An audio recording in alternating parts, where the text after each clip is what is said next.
الحمدللہ وکفی وسلام علی عبادہ الذین اصطفیٰ، اما بعد۔ آپ نے مہربانی فرمائی، تشریف آوری یہاں ہوئی، اور آپ نے لائبریری اور جہاں کتابوں کی بائنڈنگ ہوتی ہے اور جہاں فوٹو کاپیئرس لگے ہوئے ہیں ان سب کو دیکھا، اور اسی طرح امید ہے آپ نے جم کو بھی دیکھا ہوگا۔ اور اللہ کا بڑا احسان اور اللہ تعالیٰ کی بہت مہربانی، اس کا کرم ہے کہ ندوہ نے اب اپنا پریس بھی لگا لیا، اور تدریجاً آہستہ آہستہ یہ ندوہ کی ترقی کی ایک علامت ہے۔ اللہ تعالیٰ ہماری آپ کی اس ادارے کی حفاظت فرمائے، اور وہی حقیقت میں اپنے بندوں کو پناہ دیتا ہے، اور وہی اپنے بندوں کی حالت آزمائشوں سے نکال کے آسانیوں کی طرف لے چلتا ہے۔ اسی کا کرم، اسی کا بھروسہ ہے، اور اس کے علاوہ کوئی نہیں کائنات میں جس سے مدد مانگی جا سکے یا اپنی ضرورت کسی کے سامنے رکھی جا سکے۔ تو اس لیے اللہ کا شکر ہے، جو کچھ بھی ہے بچوں اس دنیا میں یہ سب آپ کا ہی ہے۔ ہم آج ہیں، کل نہیں ہیں، کسی کا کچھ پتہ نہیں ہوتا۔ تو اچھا یہ ہے کہ آدمی آنے والے وقت کے متعلق سوچے اور اپنے حال کو مستقبل جانے۔ تو آپ آتی رہیے، جنہوں نے آپ کو پرمیشن دینی ہے یونیورسٹی سے، آپ چاہیں تو ہم ان سے بات کر لیں، ہم نہیں جانتے، اور نہ آپ کے ساتھ کوئی میل ممبر آیا ہے، یہ ایک کمی ہے، اسے پورا کر لیجیے۔ اچھا ہے نا بچے، کچھ پتہ نہیں ہوتا، اللہ نہ کرے کبھی کوئی حادثہ کوئی چیز ہو جائے تو آپ کے ادارے کے جو ذمہ دار افراد ہیں کم سے کم 3-4 آدمی بھی ساتھ ہوں تو وہ ایک طرح کی سہولت رہتی ہے۔ اور نیگیٹو سوچنا ہو تو پھر وہ بھی سوچا جا سکتا ہے کہ آخر ہمارے نگران کیوں آئے، ہم خود کافی ہیں۔ ہم اس جذبے اس سے ولیعذ باللہ نہیں کہہ رہے، اگر عملی زندگی میں جو مشکلات پیش آتی ہیں اس کا ایک حل یہ بھی ہوتا ہے۔ اسی طرح آپ تشریف لائیں، اور بس ایک بات عرض کرنی ہے بچوں، ان کتابوں سے، ان سب چیزوں سے نکل کے آگے کو انسان عملی زندگی میں چلتا ہے، اور صحیح ترتیب سب سے پہلا عقیدہ ہے، اور اہل السنہ کا عقیدہ ہے۔ اس عقیدے سے نکل کے، یعنی اس عقیدے کی استحکام کے ساتھ ساتھ پھر علم ہے، اور علم کے بعد عمل صالح، اور عمل صالح میں بھی اخلاص ضروری ہے۔ تو ایمان، عقیدہ، اس کے بعد علم، اس کے بعد عمل اچھا، اور اس میں اخلاص، یہ وہ چیزیں ہیں جو اللہ کی راہ ہے اور اللہ تک پہنچانے والی ہیں۔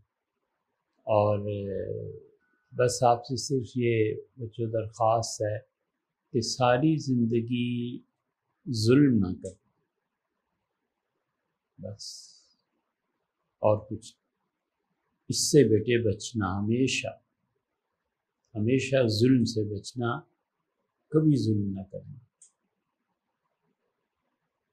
اس لیے کہ جو مظلوم ہوتے ہیں ان کا اللہ کے علاوہ کوئی نہیں ہوتا۔ تو جو ظلم کرتا ہے وہ مظلوم کچھ نہیں کر سکتا، وہ اللہ سے مقابلے پہ چلا جاتا ہے۔ اور کائنات میں ہم نے نہیں دیکھا کہ کبھی ظالم بچہ ہو اور کبھی اللہ کی راہ میں خرچ کرنے سے کوئی فقیر ہو گیا۔ یہ دونوں چیزیں میں نے نہیں دیکھی۔ اس سے ظلم کیا، جلد یا بدیر سے کڑی سزا ملی، اور سب سے کڑی سزا بچوں آپ جانتے ہیں کیا ہے؟ سب سے کڑی سزا خدا کی طرف سے یہ ہے کہ بندہ سجدے سے محروم ہو جائے، بس بندگی کا نشان اس نے اتار دیا، اللہ نے اس سے چھین لیا بندگی کا امتحان۔ اب خدا اس کے ساتھ کیا کرے گا؟ آدمی مشاہدہ بھی کرتا ہے، عبرت حاصل کرتا ہے، تو بیٹے کبھی بھی ظلم نہ کرے۔ حضرت معاذ رضی اللہ عنہ نے ایک آدمی کو کچھ ہدایات دی تھی قانونی، کیونکہ رسول اللہ صلی اللہ علیہ وسلم نے یمن کو 5 حصوں میں تقسیم فرما دیا تھا، اور 5 یہ سمجھے ہمارے زمانے کی اصطلاح میں گورنر بنا دیے تھے۔ تو معاذ رضی اللہ عنہ نے اپنے کسی سرکاری ملازم کو فرمایا تھا، انہوں نے کہا کبھی بھی ظلم نہ کرنا، اور دیکھو پھر اللہ کا جو عذاب ہے اس کے اور تمہارے درمیان کوئی فاصلہ نہیں رہ جاتا۔ تو بیٹے اللہ تعالیٰ اس کو ناپسند کرتا ہے، اور سجدے سے معرومی ہو جاتی ہے، برکتیں اٹھ جاتی ہیں زندگی کی، اور مارا جاتا ہے۔ اس لیے بیٹے آپ زندگی کے مراحل سے گزریں گی، ظلم ہے اس کو سہ لینا اچھا ہے بنسبت اس کے کہ آپ ظالمہ بن جائیں، سمجھے؟ عمر بھر مظلومیت وہ زیادہ بہتر ہے بنسبت ظالم ہونے کی، ٹھیک ہے؟ یہ یاد رکھیں۔ اللہ تعالیٰ خوش رکھے، جزائے خیر دے، ہمیشہ آتی رہیے جب جی چاہے، دن رات۔ آپ کے خاتون ہونے کی وجہ سے کہتا ہوں کہ ہمارے یہاں پوری احتیاط، پورا تحفظ ہے الحمدللہ، لیکن جب بھی آنا ہو، چاہے 10 منٹ کے لیے، چاہے 1 گھنٹے کے لیے، اپنے والد، اپنا بھائی، کوئی نہ کوئی آپ کے ساتھ رہے، کیونکہ معاشرے میں حالات اتنے خراب ہو گئے ہیں کہ بڑا مشکل ہو گیا ہے۔ کوئی اسکینڈل، کوئی چیز، آپ جانتی ہیں کس طرح کی چیزیں ہوتی ہیں۔ تو اس لیے آپ جب بھی آئیں اپنے کسی محرم کے ساتھ آئیں، اور ہمیں بتا دیں، ہمارا فون نمبر لے لیں، ڈائریکٹ بات کر لیں کہ میں آنا چاہتی ہوں، یہ پڑھنا چاہتی ہوں۔ اور ایک بات ہوگی دوسرے بیٹے، یہاں پہ آپ جب آئیں گی پہلے سے بتا دیں تو اس کا میٹیریل یہاں بتانے والے موجود ہیں۔ مثلا آپ نے اقتصادیات پہ کام کرنا ہے تو یہاں عبید رحمۃ اللہ علیہ کی کتاب الخراج ہے، اسی طرح امام یوسف رحمۃ اللہ علیہ کی کتاب الخراج ہے، اور بھی چیزیں ہیں، تو وہ آپ کو مہیا کر دیں گے تاکہ آپ کو پڑھنے میں آسانی ہو جائے، آپ کا کام ہو جائے۔ یہ ٹیبلز بن رہے ہیں، آہستہ آہستہ آپ بتائیں، آپ نے روزانہ ڈیلی آنا ہے، یا کوئی ٹیبل آپ اپنا رکھ لیں اور اس پہ اپنی کتابیں رکھیں، پڑھیں، اور جب آپ کا تھیسس کوئی چیز مکمل ہو جائے تو آپ کتابوں کو اپنی جگہ پہ رکھ دیں۔ اور ہاں ایک بات یاد آئی بیٹے، یہ جتنے مسلمانوں نے یہ کام کیا ہے، جتنے ہمارے دوستوں نے اس میں اپنا پیسہ بھیجا ہے، وقت صرف کیا ہے، یہ بہت بڑی خدمت اللہ اگر قبول کرے تو انہوں نے کی ہے، ٹھیک ہے؟ ان میں سے آپ کے بھائی ہیں، آپ کے والد کے مقام کے لوگ ہیں، آپ کے دادا کے مقام کے بھی لوگ ہیں، یہ سب چیزیں ایسی ہیں تو بیٹے انہیں بھی دعاؤں میں یاد رکھیں، ہمیشہ دعا مانگے کہ اللہ تعالیٰ مسلمانوں کے اداروں کو قائم رکھے، اور اللہ انہیں ظلم سے بچائے۔ جو ظالموں کا ظلم ہے، اب وہ خوفناک سانپ اژدہا کی طرح بھاگتا دوڑتا چلا آ رہا ہے ان لوگوں پہ جن کی نسبت خدا سے ہے۔ تو اللہ تعالیٰ ان ظالموں کو پکڑے، سزا دے، اور ہم سب لوگوں کی جتنے دینی ادارے ملک میں کام کر رہے ہیں، چاہے وہ ہمارے مسلک کے خلاف ہیں یا چاہے ہمارے مسلک کے مطابق ہیں، اس سے بلندر ہو کے سوچنا چاہیے کہ وہ انسانوں کی خدمت کر رہے ہیں، انسانوں کو علم فراہم کر رہے ہیں، انسانوں کو وہ راہ دکھا رہے ہیں جو ان کی دانست میں اللہ اور اس کے رسول صلی اللہ علیہ وسلم کی راہ۔ نہ ان مسلمانوں کی نیتوں پہ شک ہونا چاہیے، نہ ہی خام خواہ ان کے کردار کو متہم کرنا چاہیے۔ تو بیٹے ان لوگوں کے لیے خاص طور پہ دعا کریں، اللہ انہیں توفیق بخشے، وہ ایسے بہت سے ادارے قائم کریں۔ یہ ادارے بڑا ضروری کام ہے۔ آپ سوچیں، کل کراچی سے المہد الخلیل ہے، وہاں سے 25 اسٹوڈنٹس آ رہے ہیں اور وہ ہفتہ 10 دن یہاں ٹھہریں گے اور انہوں نے کام اپنے کرنے ہیں. لیکن آپ اس کا دوسرا پہلو سوچیں بچے کہ کتنی محرومی ہے کہ کراچی جیسے شہر میں ایسی چھوٹی لائبریری بھی نہ بن سکے. چند کروڑ ہی ہیں نا. کراچی میں میمن ہے، کراچی میں سیٹ ہے، بزنس کا وہ کیپٹل سمجھا جاتا ہے. وہاں ایک ادارہ مسلمان نہ بنا سکے. اب کراچی سے آنا جانا سب چیزیں، یہ کوئی 5 لاکھ کا بجٹ ہے. اللہ کا شکر ہے، اللہ تعالیٰ کا بہت احسان ہے. جس طرح آپ تشریف لائی ہیں اور جا رہی ہیں، کوئی خرچہ نہیں، کچھ نہیں نا. اسی طرح ندوہ یہ سارے اخراجات اپنے ذمے لے رہا ہے کہ کسی طرح ہمارے بچے آئیں اور پڑھیں. ہم لوگ اپنا راستہ کسی اور طرف لے گئے ہیں، تشدد کی طرف، ملک دشمنی کی طرف، جھوٹے الزامات کی طرف. ان سب چیزوں سے بچ کے ہم امن اور سلامتی کی راہ پہ آئیں. اب وہ 25 بچے جو آ رہے ہیں کہ انہوں نے ہفتہ 10 دن یہاں گزارنے ہیں.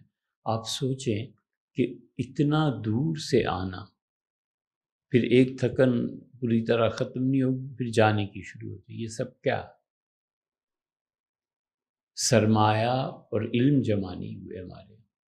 یہ دونوں چیزیں جمع ہو جاتی تو ایسی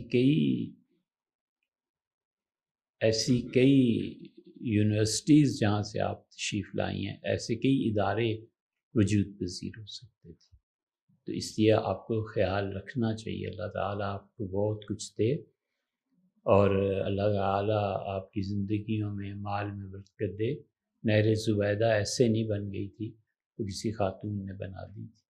مدرسہ سہولتیہ مکہ مکرمہ میں اس کی بڑی خدمات ہیں. ہمارے پہلی مرتبہ جب ہم گئے تھے عمرے پہ تو سہولتیہ والوں نے ہی اپنے پاس رکھا تھا. اللہ تعالیٰ انہیں اس احسان کا بدلہ دے.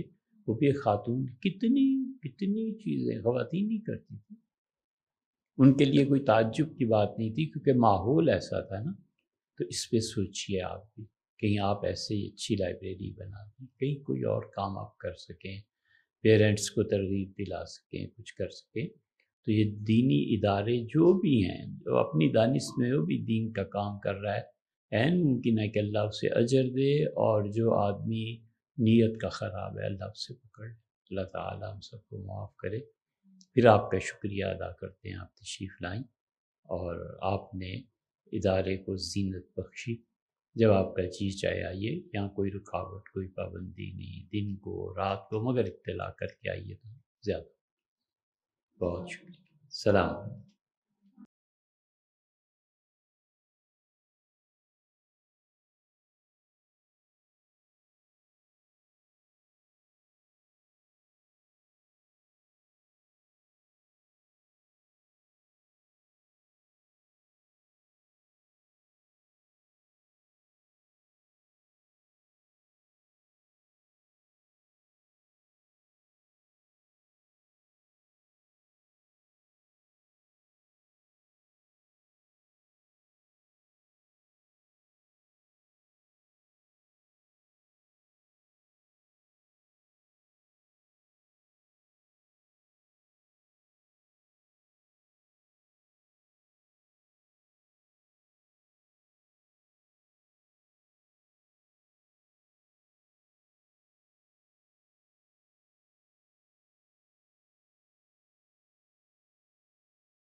السلام علیکم ورحمۃ اللہ وبرکاتہ.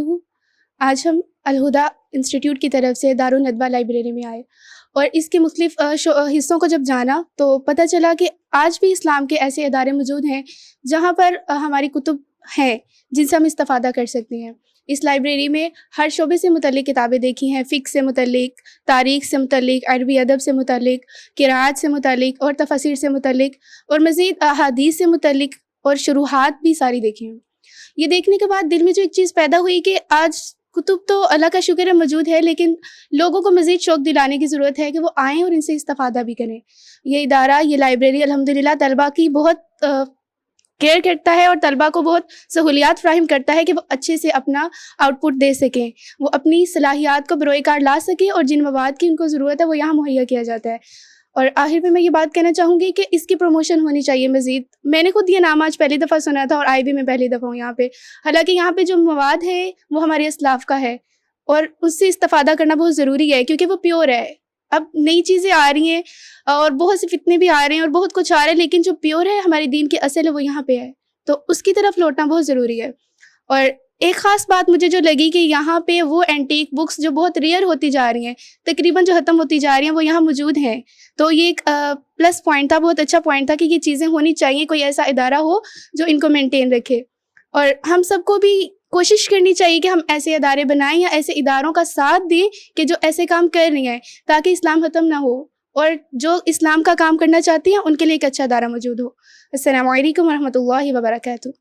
السلام علیکم ورحمۃ اللہ وبرکاتہ. میرا نام نوشین ہے اور مجھے پہلی دفعہ الندوہ انسٹیٹیوٹ آف ایجوکیشن میں وزٹ کرنے کا موقع ملا. اور جس طرح سے اس لائبریری میں کتابوں کے موضوعات تھے اور ڈفرینٹ کانسیپٹس اس میں کلیئر کیے گئے تھے، وہ بہت زیادہ اچھے تھے. اور جہاں اس جگہ پر جیسے اسٹوڈنٹس کو فیسیلیٹیٹ کیا جاتا ہے وہ چیزیں بہت زیادہ اپیلنگ لگیں. صرف علم حاصل کرنے والے طالبات کو اتنا فیسیلیٹیٹ کیا جانا یہ ایک بہت زیادہ خوش آئند بات ہے اسٹوڈنٹس کے لیے، اور کس طرح سے وہ مستفید ہو سکتے ہیں. ڈفرینٹ جو ان کا تعلق ڈفرینٹ فیلڈ سے تعلقات رکھنے والے یہاں پر آ سکتے ہیں اور کتنا مواقع ہم دے سکتے ہیں، ریسرچ کے مواقع کتنے زیادہ پیدا ہو سکتے ہیں. تو بہت زیادہ خوش آئند بات ہے. اور ہم اپنی نیو جنریشن کے اندر کتابوں کی اس الفت کو دوبارہ سے بھی اجاگر کر سکتے ہیں کہ ہماری جو انسیت ہے وہ کتابوں سے کتنی زیادہ ہونی چاہیے، ہمیں اپنا ذخیرہ کتنا زیادہ وسیع کرنے کی ضرورت ہے، ہمیں کس طرح سے اپنے اسلاف سے جڑنے کی ضرورت ہے جنہوں نے اسلام کے لیے اتنا کام کیا، اتنا زیادہ ورک کیا. اپنے خول کو توڑ کر ان کتابوں سے مستفید ہونا چاہیے ہمیں، کہ ہم آئیں اور ان کتابوں سے اس علم کو حاصل کریں جو ہمارے سلف ہمارے لیے چھوڑ کر گئے ہیں. اور جس دنیا میں ہم کھو چکے ہیں اور جس ڈیجیٹل دنیا میں ہم ہیں جہاں پہ کتابوں کا رجحان کم ہوتا جا رہا ہے، وہاں پہ الندوہ وہ ایک جگہ ہے جہاں پہ واپس انسان کو اپنی روٹس کے ساتھ کنیکٹ ہونے کا موقع ملتا ہے. تو یہاں پہ سب کو آنا بھی چاہیے اور ٹائم ٹو ٹائم وزٹس ہونے چاہیے تاکہ اسٹوڈنٹس کے اندر واپس وہ کتابوں کی محبت آئے جو وہ محبت کھو چکی ہے. جزاک اللہ خیر. ہم آج الہدا سے الندوہ لائبریری میں وزٹ کے لیے آئے اور بہت اچھا لگا، اور یہ جان کر بہت خوشی ہوئی کہ ایسے ادارے ہیں. ہم سوشل میڈیا پہ ڈفرینٹ قسم کے اداروں کے پروموشن دیکھتے ہیں، لیکن ایسے اسلامی ادارے، ایسے لائبریریز جو اسلامی کتب اور اسلاف کی تعلیمات کو پروموٹ کرنے والے ہیں، ان کا بہت کم ہمیں ذکر ملتا ہے. تو الحمدللہ ایسے ادارے ہیں اور ان کی پروموشن اور بھی زیادہ ہونی چاہیے، کیونکہ ہماری جنریشن یا میری جنریشن کے لوگ اس سے ناواقف تھے. اور یہاں پر ہمارا بہت اچھا ویلکم بھی کیا گیا، اور جو ہے ہمیں یہاں پر زیادہ سے زیادہ امپروو کرنے کی بات کی گئی. سر نے بہت اچھا لیکچر ڈیلیور کیا شروع میں، جہاں پہ سے ہمیں یہ موٹیویشن ملی کہ ہمیں زندگی میں صرف ابھی کے لیے یہ تعلیمی سال نہیں بلکہ زندگی کا مقصد جو ہے وہ دین کی تبلیغ کو بنانا ہے، دین کو پھیلانے کا بنانا ہے. اور اسلاف کی بکس دیکھی، بہت اچھا لگا. بس ایک چیز یہ تھی کہ جو نئے مقالہ جات ہیں وہ جیسے نئی ریسرچز ہوتی ہیں، نیو یونیورسٹیز میں ہوتی ہیں، وہاں تک ہماری ایکسیس نہیں ہوتی. تو اتنی اچھی لائبریری میں اگر ان کی ایکسیس بھی ہمیں مل جائے تو یہ بہت اچھی بات ہے. جو نیو ریسرچز ہو رہی ہیں، تفاسیر پہ نئے کام ہو رہے ہیں، جدید تفاسیر ہیں، ان پہ مزید کام بھی انشاءاللہ یہاں پر ہونے چاہیے، تو وہ ایک اچھی بات ہوگی. جزاکم اللہ خیر.